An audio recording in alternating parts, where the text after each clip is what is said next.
are here with us. So I hope I'll try to make the class as interactive as possible, especially in the first few weeks or so when we are discussing mostly intuitive concepts. After that, we may switch to more conventional forms of lecture. But as long as the classes are interactive, all of you are requested to participate actively so that like the class becomes a success, because otherwise it's not very like in such a huge class it is not very meaningful to just deliver a monologue. So I will try my best to engage the students. So first of all, so before we move into any technical concepts, so since you have opted for this machine learning course, I am sure that all of you or almost all of you have some like are aware of some applications of machine learning. Okay, so like of course those applications can be some very something very grand, like say designing autonomous vehicles or something like that, or it can be some simple problems also. So so in the chat box, can some of you volunteer to write about some simple problems related to machine learning which you are aware of?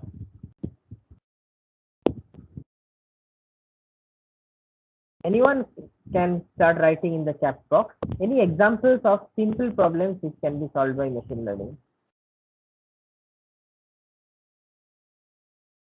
Spam segregation of mail. Okay, good.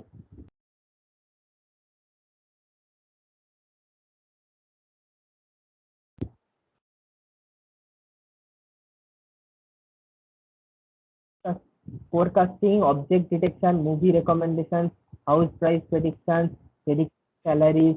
Okay.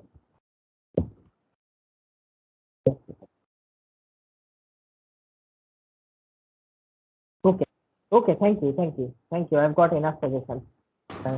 Okay. You may now. Give me a second.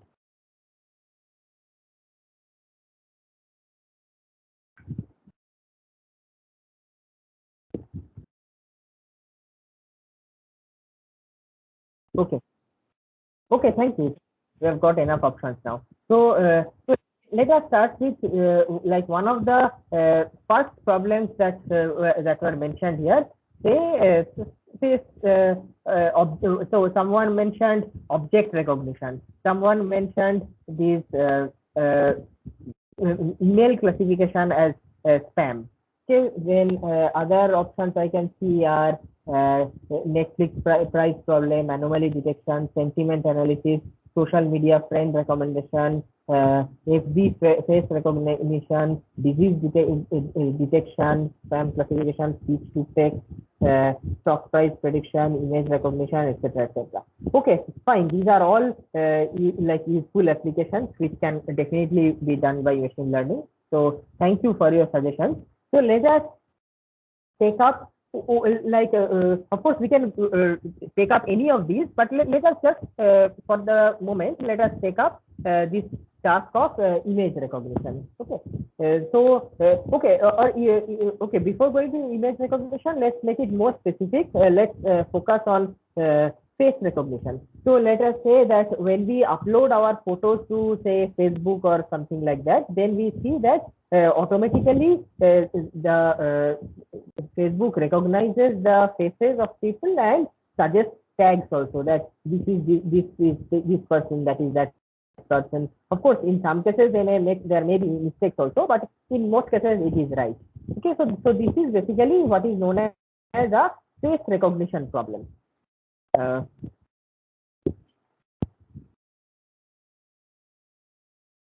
Just give me a second. Are you able to see my screen? Can you see my white screen? Yes, sir. Yes, sir. Yes, Okay. sir. So let us start with this simple problem of face recognition.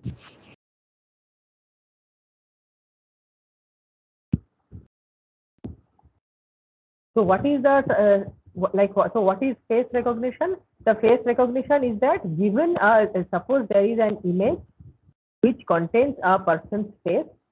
Let's say this is the person's face.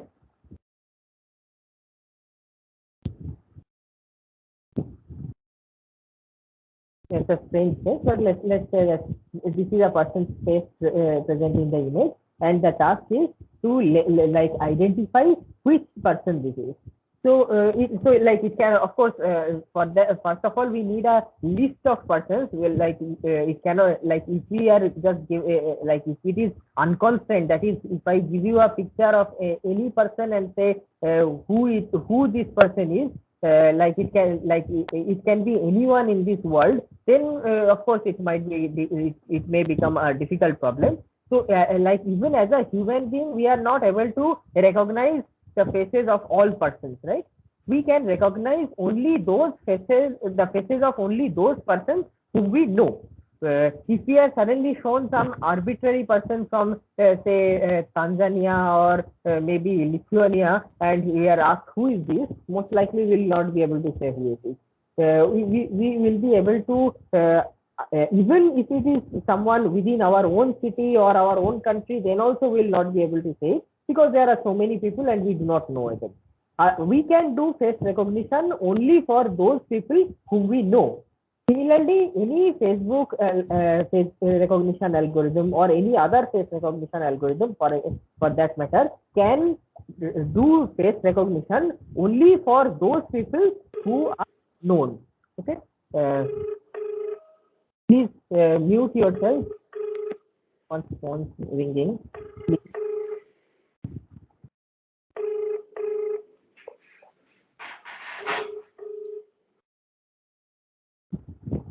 If anyone needs to speak, please unmute yourself, speak, and again mute yourself, as is the protocol of this class.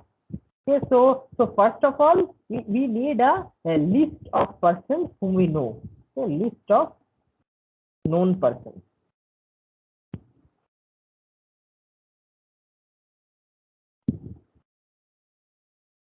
So let us say the size of that list is n. N number, or there are n number, okay, or instead of n, let me say k. Okay. So k is the number of known persons.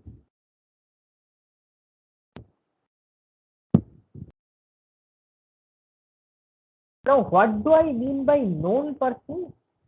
In the context of face recognition, can you say what I mean by a known person? Face already seen. Someone whom I have already seen. That means what? That means I have at least one example of what that person looks like. Now I may know a person without having ever seen that person, because in these ages of social media, there may be some of us may have chat friends from maybe some other part of the world with whom we have talked a lot, or we may have exchanged a lot of emails, but we may not know how they look. We may not even have seen, not even their photos. That is, so we may not.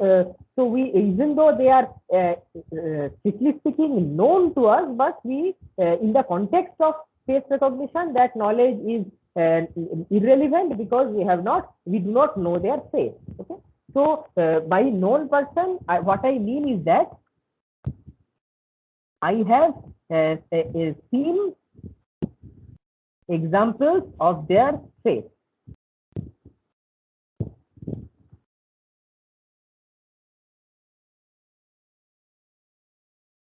So we can also say that in general, more the examples of a person I see, the more is the chance that I will be able to recognize them. If there is a person in whom I have seen only once, maybe I saw someone in a college reunion or college fest, say 10 years earlier, I may not be able to recognize them. Why? For a multiple, for many reasons. That is, so why may I fail to recognize a person whom I have seen only very few times, like maybe only once or twice? The reason may be that I simply have not received enough information by using which I will be able to distinguish that person from other persons whom I know, or maybe I do, or any other general person also whom I do not know. So that brings us to the a deeper question about how do I recognize a person. Forget about how a machine learning algorithm may recognize a person. Let us first think of how do I recognize a person. That is, like we all know our family members whom we are seeing every day.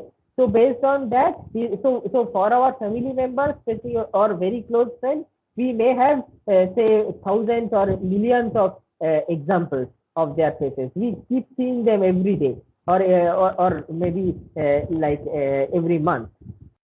So for such people, we have lots of examples. Now, what do we do using all these examples? Using these examples, what we do is basically we build some kind of representation for that person. Now, that representation may be something like various facial attributes of that person. Okay. So, like a person's like we know that any human being's face, for that matter, has some certain attributes which are universal. Like what? Like for example, two eyes, two ears, one nose, one mouth, etc., etc., etc. So these are all universal attributes, right? So there are very there is no person whose face you can recognize because they have two eyes. Why? Because everyone has two eyes.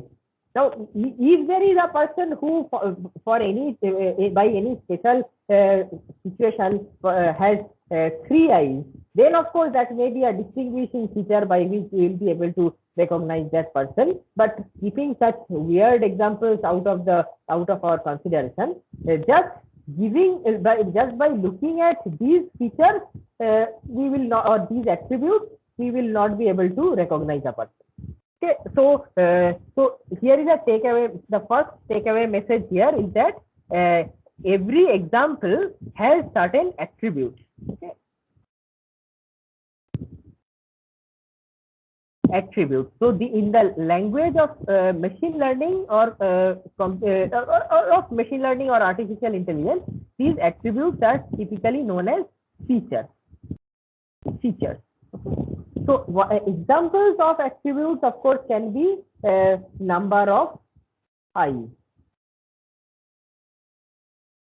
or second, number of noses, three, number of ears. So these are some of the very basic attributes which we can start off with if we are doing the face recognition. But as we said, that these attributes are not useful. Why are they not useful? Because these attributes, there is no variation of these attributes among all the all the different persons whom we know. Like if it is person one, then also these attributes will have some values, 2, 1, and 2. If it is person 2, then also these attributes will have the exactly same values. If it is person number 55, then also they will have the same attributes. All persons, whether they are in the list of these known persons or outside the list, they are all of them are going to have the same values of these attributes, except for some very rare or very weird exceptions which we need not consider here. Okay. So although these are attributes, we can say that these are useless attributes. Are they always useless? Well, maybe not always useless. So maybe if we are differentiating between a human face and the face of some alien creature which has maybe one nose, one eye, two noses, and one ear. If there is such an alien person and we are trying to classify an image as a human face or an alien face, in that case these features may be useful, but for the purpose of human face recognition, these features are largely useless. Okay? So again, we must remember that no feature is useful or is universally useful or useless. It may be useful in one context and it may be useless in another context. So when I say these three features are useless, I will say that they are useless with respect to what? With respect to face recognition.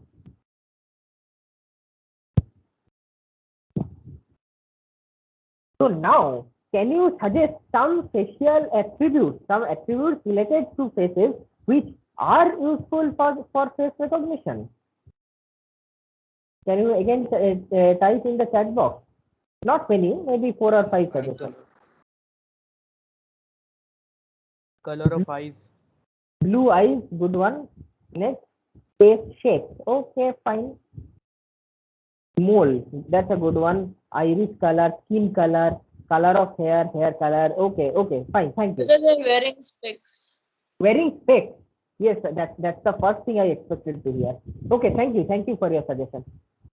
So, yes, so wearing specs is definitely like an useful attribute. So useful attribute.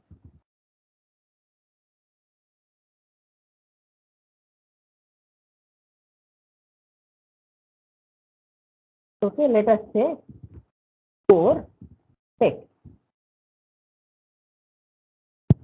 5, let us say someone mentioned mole. 6, someone mentioned skin color. 7, someone mentioned face shape.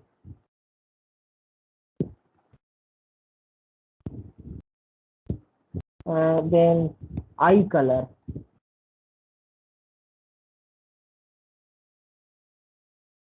Etc. Okay, so there, now you can say that these are useful features for face recognition. But if you consider only any single of these features, say for example specs, will you be able to do face recognition? That is, you will probably not be able to do face recognition using specs. Using only this attribute called spec, you will be able to identify, okay, this is a person with a spec, but this is a person without a spec. But then again, typically we know lots of people who wear specs and we know lots of people who don't wear specs. Now, if specs was something very rare, then suppose you know only one person who wears a specs, then it may be useful to classify one person. That is, okay, I don't know anyone else who wears specs, so this person is wearing specs, so it must be that person. Okay, so that way, one person you will be able to recognize. But what about all the other persons who do not wear specs? You will not be able to recognize them because none of them wear specs. So for those people, these specs will also become one of the useless features, right? On the other hand, suppose you are focusing on mole. Okay, now you will be able to distinguish between people having mole and people not having mole. So that way, so you may, out of the K people you know, it may happen that 2K of that 2/3 of those people do not have a mole, and 1/3 of those people do have a mole. Okay, so now given a new image, suppose that this person has a mole like this. So immediately you can rule out these people. That is these 2/3 people. It cannot be any of them because they do not have mole. This person has a mole. But among these K/3 people, it can still be any one of them. So just the presence of the mole is allowing you to rule out many options, but it's not giving you allowing you to pinpoint an option. Okay?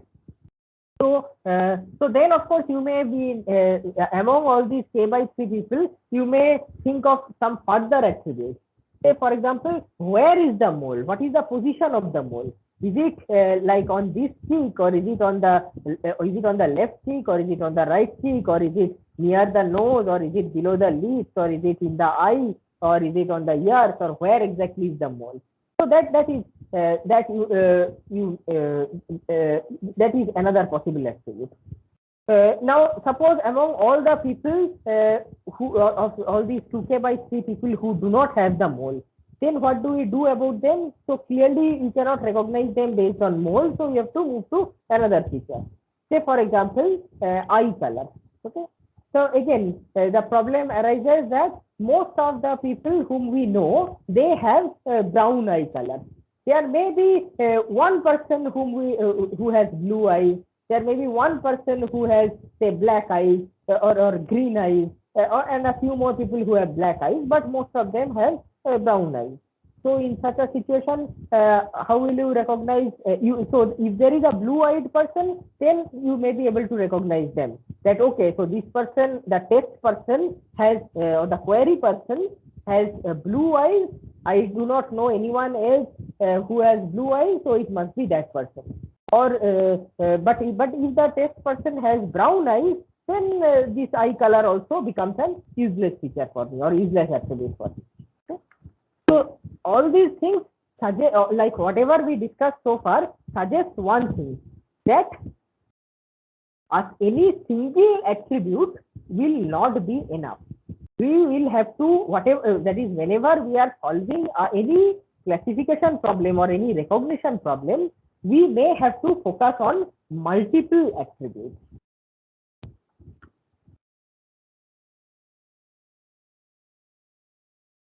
Okay. Now, you may be able to recognize or one single person or one particular person based on only one attribute, because that person, because that attribute may be very rare. But among all the other people, that attribute will become useless. So in such cases, you will have to depend not on a single attribute, but on multiple attributes together. That is, we may, in such cases, we may have to do the recognition in the following way. So we may have to say that if spec equal to yes and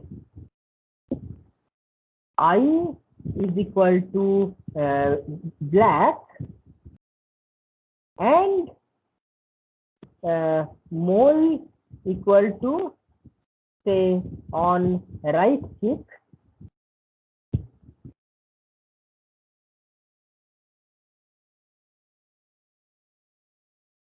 and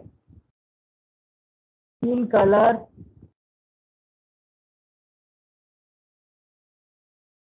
equal to medium, then we can say then it is person A.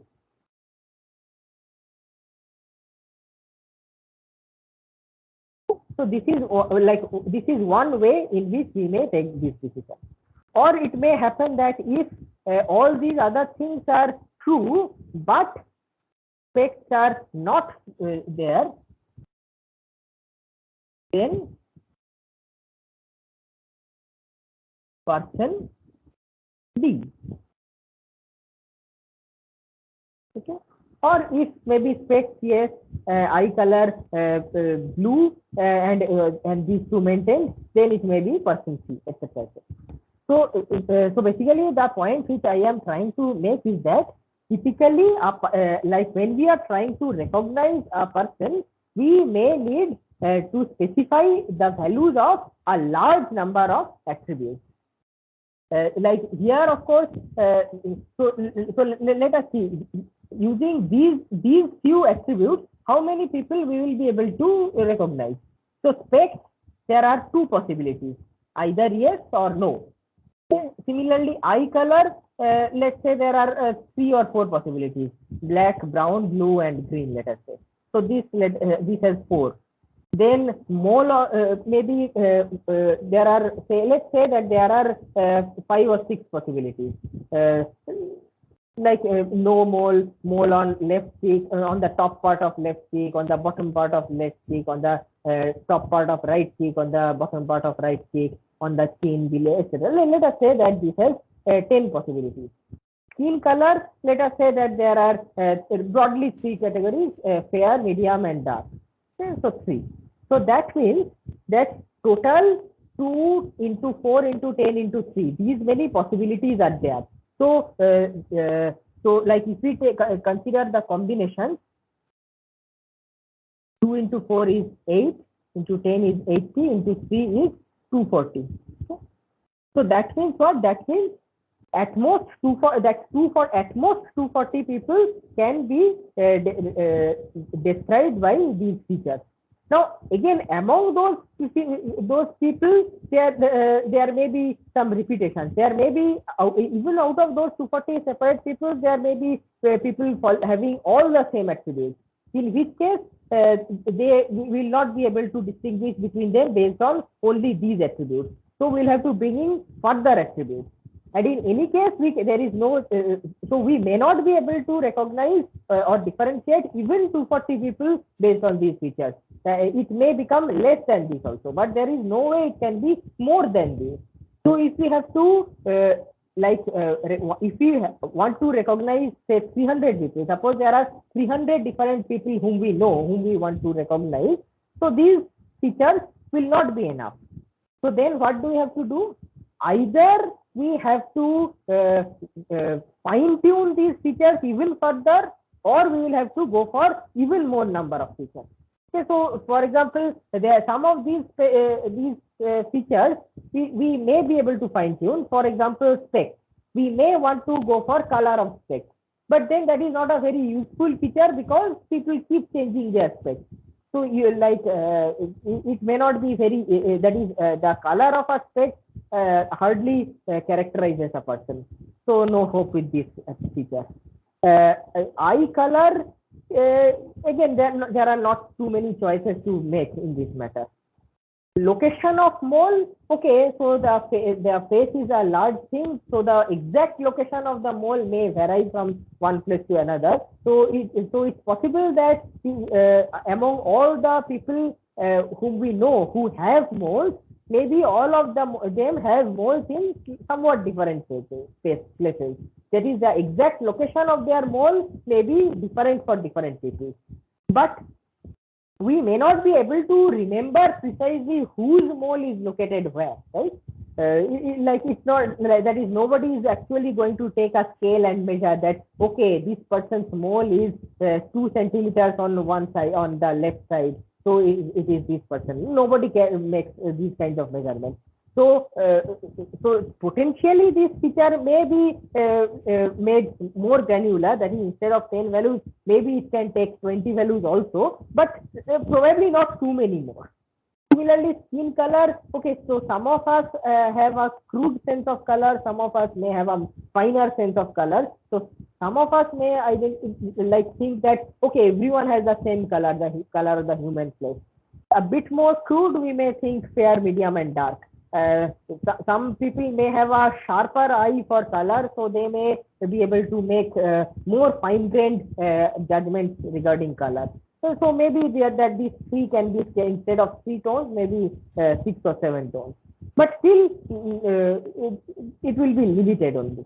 Okay, so basically, what I am trying to say is that for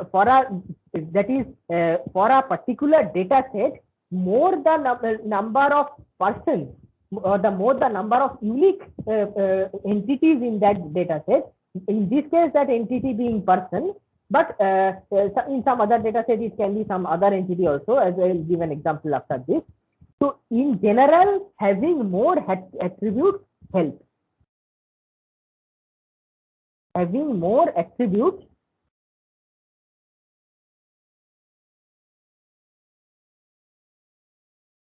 enables you to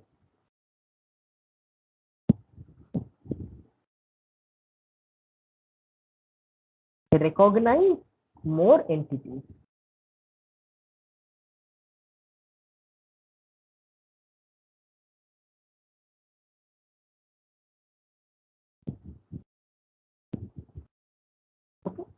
So the reason why I am telling this is that So when we as human beings are looking at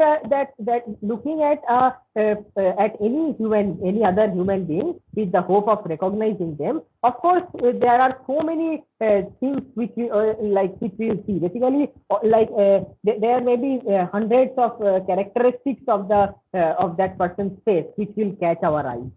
So why do we need to list them down? The reason why I am why I am talking about listing down the attributes is that because we want to do or want to assign this task to machine learning.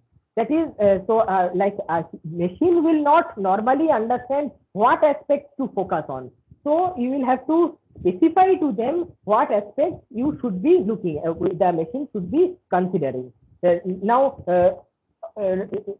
is, unless we specify all the attributes which the machine should focus on, the machine will probably not be able to do the job of recognition.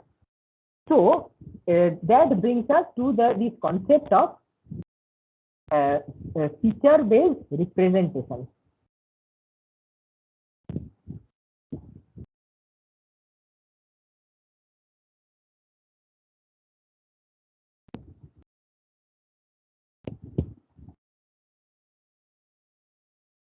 Okay, so what is feature-based representation? The idea is that whenever there is a certain class of entities which you want to recognize from examples. So first let me specify what I mean by entity. Okay, so entity is any unique thing which you want to recognize. In the problem of face recognition, what you are trying to recognize is what you are trying to recognize is actually the identities of the person. So the entities in this case is, let me start this in a new page.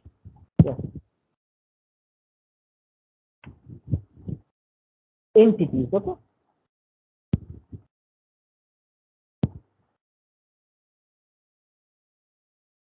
So in the problem of face recognition,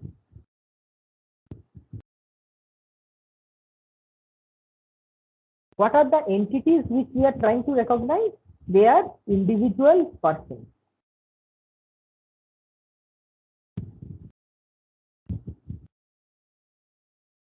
So what are the examples of these persons?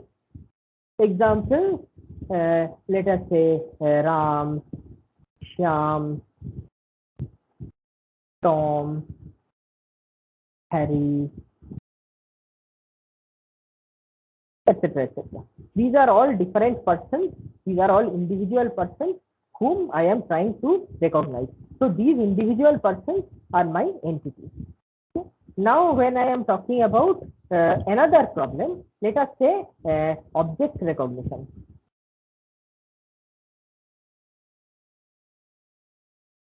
Now, object recognition is a problem. This is also some of you mentioned this object recognition also as one of the applications of machine learning. So, object recognition is a problem where you are given image of any object and you have to say what object it is. Right? So the entities involved in the case of object recognition. So what can be the different entities in the problem of object recognition? Anyone wants to unmute and answer?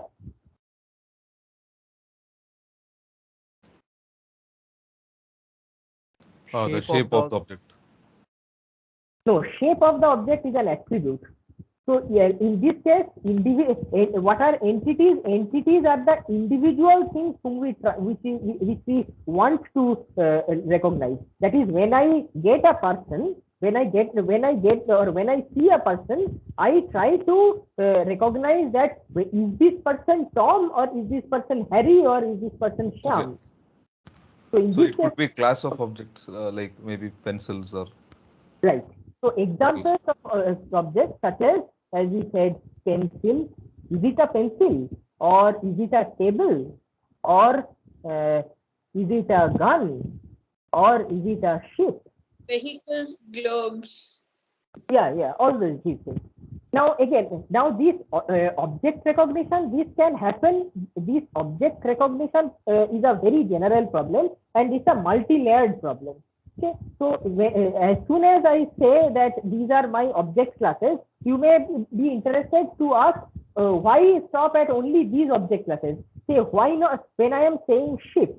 Then why am I not specifying whether it is a like a sailing ship or is it a say a motor ship?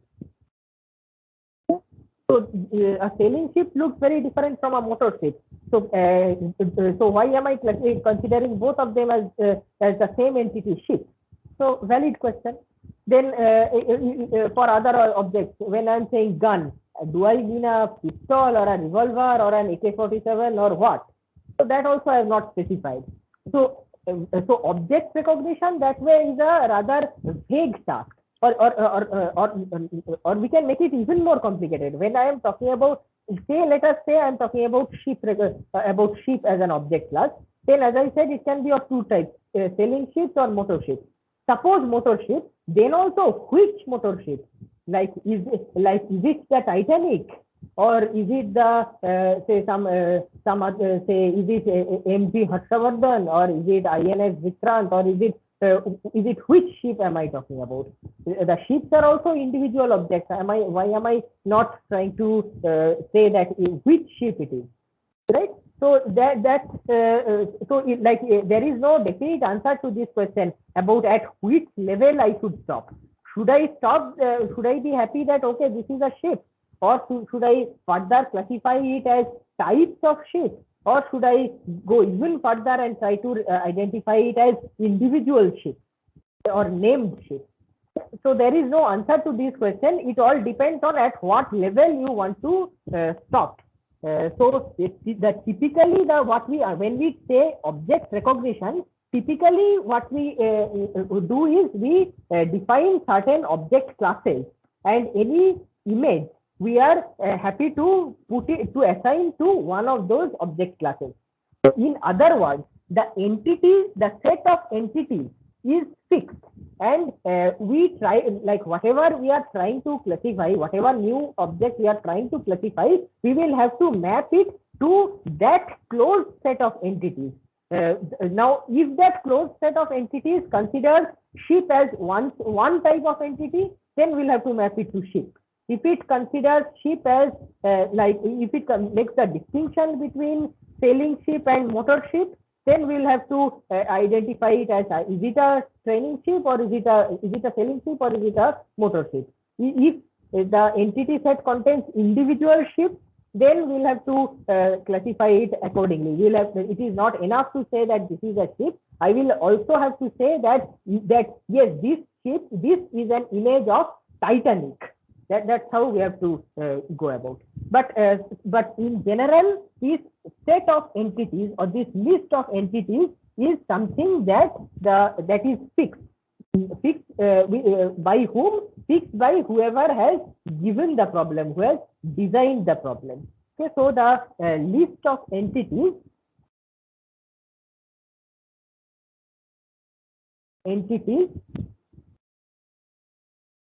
is fixed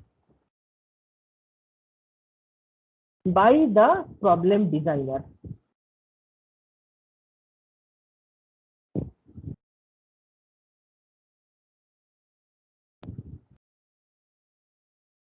Fine. So now, in the language of machine learning, these entities are typically called as the classes.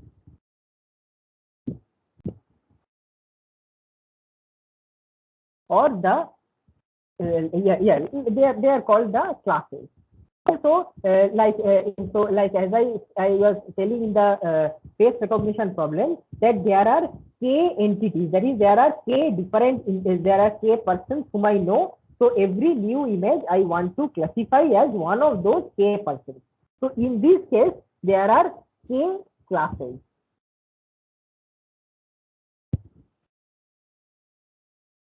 So given any new image, whenever I am predicting or whenever I am doing a recognition on that image, what I am basically doing is that I am mapping that image to these to one of these K classes. So let us say that call these as say 1, 2, all the way up to K, where K is some number. So that number may be 43 or 55 or 117, or it can even be 2. Okay, so these many classes are there. So I can call these entities by their individual names, like Ram, Shyam, Tom, Harry, etc. The way we as individuals understand, or as human beings understand, or we may consider them as pencil, table, gun, sheep, etc., etc. But when we are using a computer to frame this recognition problem, we typically use numbers. See, so like instead of saying Ram, we may use the number 12. Instead of saying Shyam, we may use the number 3. Instead of saying Tom, we may want to use the number 55. Instead of Harry, we may want to use the number 1, etc. Now, which number is which person? Again, that is a decision which you are free to make as the problem solver. But basically, every like in the task of a prediction problem or a recognition problem in the like using machine learning, it is to map any example to an entity or a class label.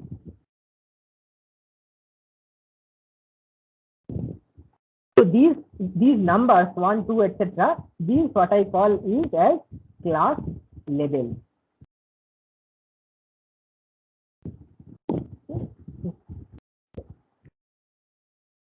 So now what is an example? Example is the same person, that like any single entity. Okay, that any single entity can be viewed or can be observed in a number of forms. Like say for example, if we are talking about ship, let us consider a generic item, ship.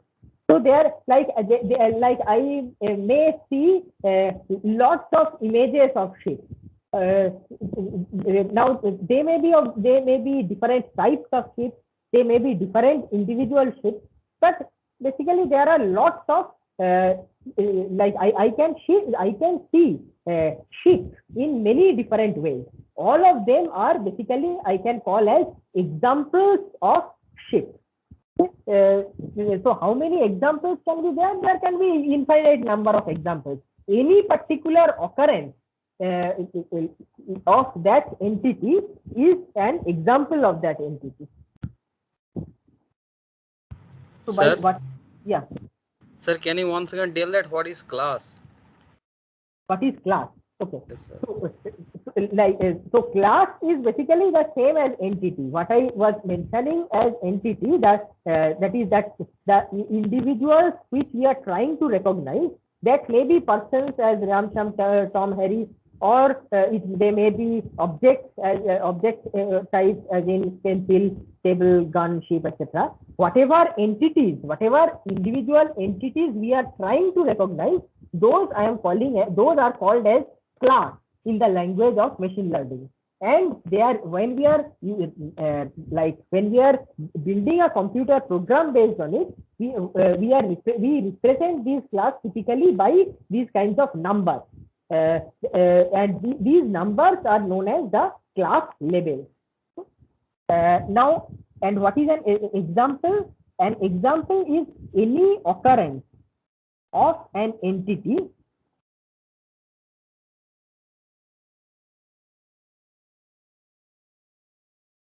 is the example of that entity.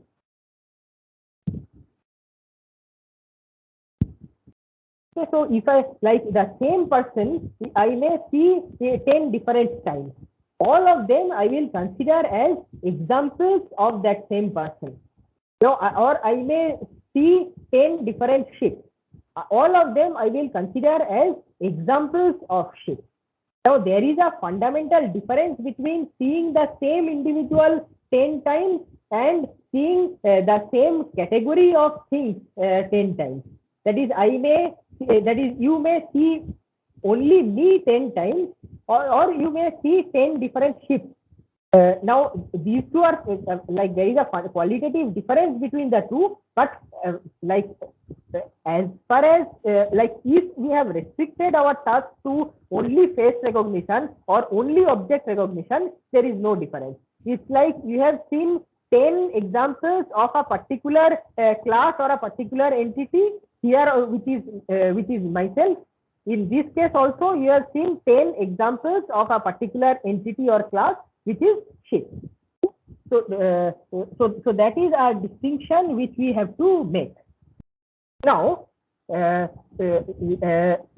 do we, whenever we come across any example of an entity, we need to describe that example. Now, how do I describe an example?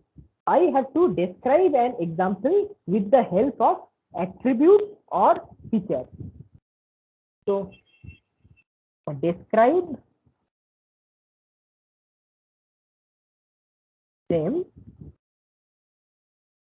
using attributes or features. Okay. So, like earlier, earlier in this class, we were talking about choosing attributes.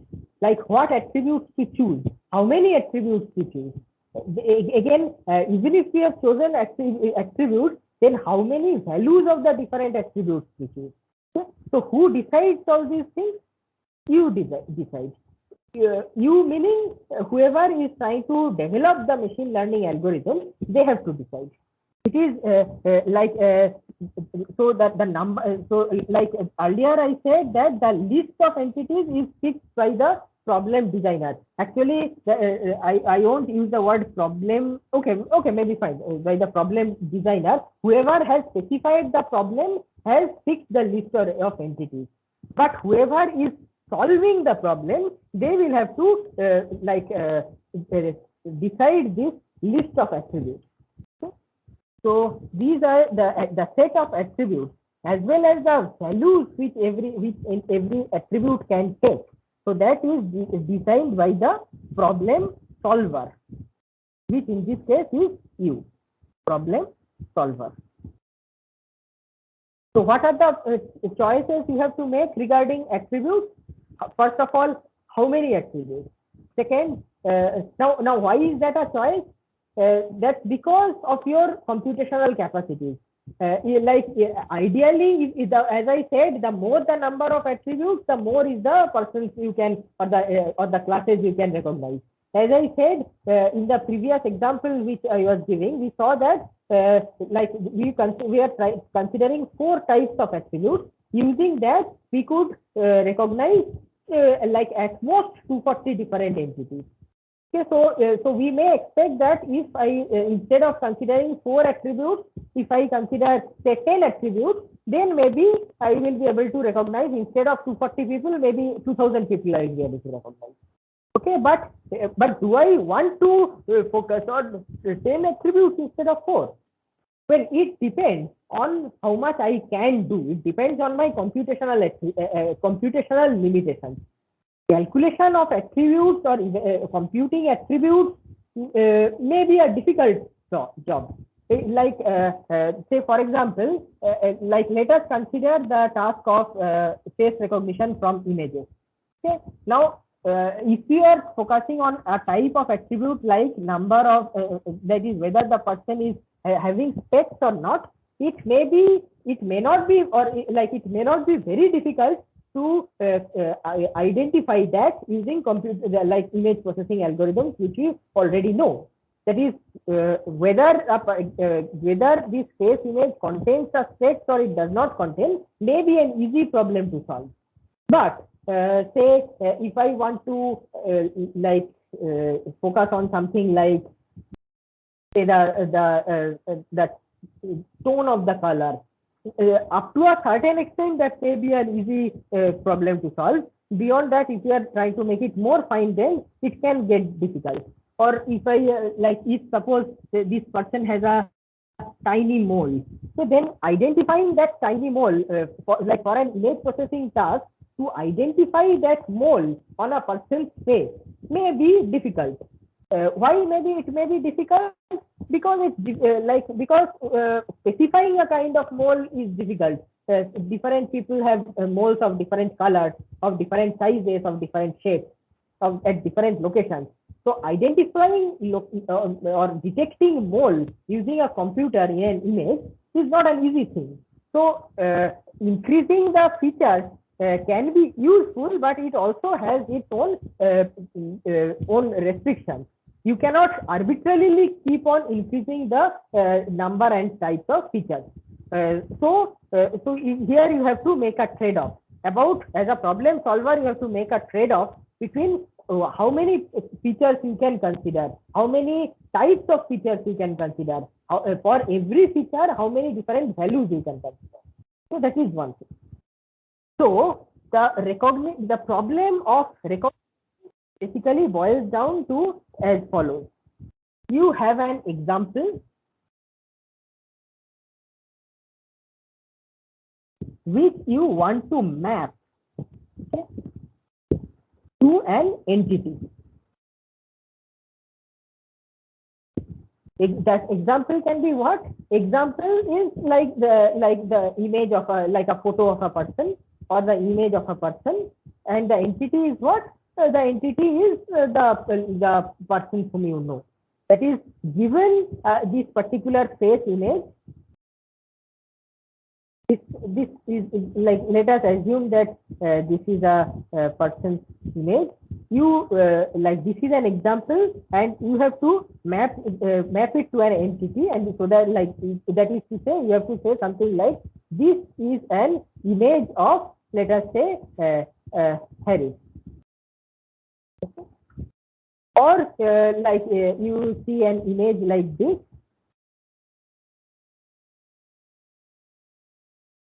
and you may say that this is an example of a shape. Okay. So basically, the task is to map examples to entities. Now, if I want to consider the machine learning, the machine representation of this same task, the way it will be taught to a computer, to a machine learning algorithm. So basically, what I will do is, I will represent the example with features, and based on those features, I will map it to a class level.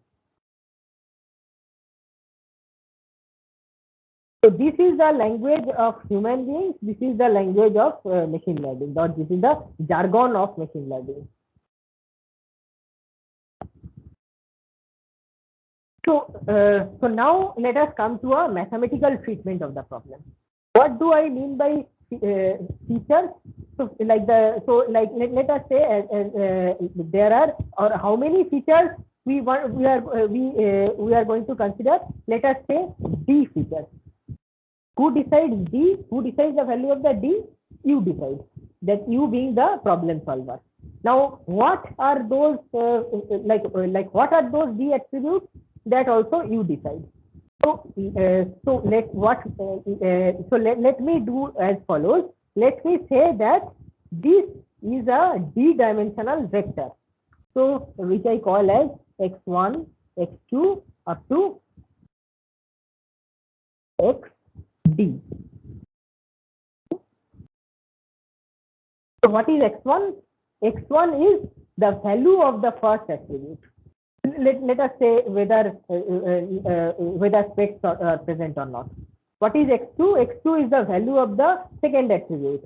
Say the skin color. Is it fair or dark or medium? What is xd? Xd is the ds attribute. Maybe the number of moles, and so on. So so this is a d-dimensional vector. In what space? That is, we are all familiar with the concept of vector spaces. Like right? So we have heard of vector spaces like, say, for example, the real space. Then the space of say this R2. This is a notation which you have, I'm sure you may have seen across in your mathematics classes. What is R2? Anyone can tell me? What is R2? Anyone knows this? Real tuples. Real tuples. Set of all two real numbers. The set of two real numbers. A set of two real numbers, or if you want to say the set of all two-dimensional vectors where each dimension can be any real number. Okay. So like we can say it's like a vector like this, x1 comma x2, where x1 is any real number and x2 is also any real number. So similarly, this vector, this d-dimensional vector will lie in some vector space. Now, for example, now all of its elements may not take real values. For example, if x1, if it is like whether specs are present or not, then this x1 is obviously not going to take a real number. It will, in fact, it will be binary. It will be true or false. That is, true is specs are present, false is specs are not present. So in this case, x1, it is useless to call x1 as a real number. It's a binary number. Then x2, the skin color, maybe it takes only 3 values. So in that case also, we may not represent x2 as a real number, and so on. But still, so let us say that this feature vector. So this d-dimensional vector is something which I call as the feature vector. And this feature vector lies in a vector space which I denote by this curly x, and I call it as the vector space. Sorry, I call it as the feature space. Feature space. Okay, so what is feature space? Feature space is basically a vector space where where all feature vectors live. So this is the feature space. Now what I am doing is that every feature vector or every example is represented by a feature vector, and every example I am mapping to an entity which is represented by a class level. So these are the semantic concepts which we understand as human beings. These are their representations for a machine learning problem. So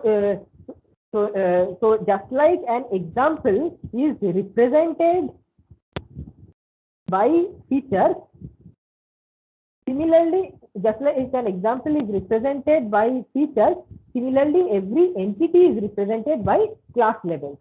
And so these class levels, they lie in another space called Y, or curly Y. What is this? This is the label space. So what is this label space? Label space is typically not a vector space. It is simply a collection of the different values which the label can take. So that depends on the entity. So for example, the label space can be like 0, 1, 2, all the way up to k minus 1, right? That is, if there are k different, as I already said earlier, that we have assumed that there are k different types of entities or k different labels, so we can represent them like this. So the label space basically is you can say is a list of all possible labels which we are considering in this case. So the task of recognition is basically that of mapping from the feature space X to the label space Y. That is what we need to do when we say that we have to do recognition. What we really want to do is to learn a function f which maps, which defines a mapping from the feature space X to the label space Y. Okay, that is, given any feature vector, that this function f will be able to map it to one of the labels which we are considering. Now, what is that function f? It is some machine learning algorithms. Now, that is what we are going to study in greater detail in the next class, which is tomorrow 8 a.m. Okay. So with that, we will stop today's lecture because we are already past time.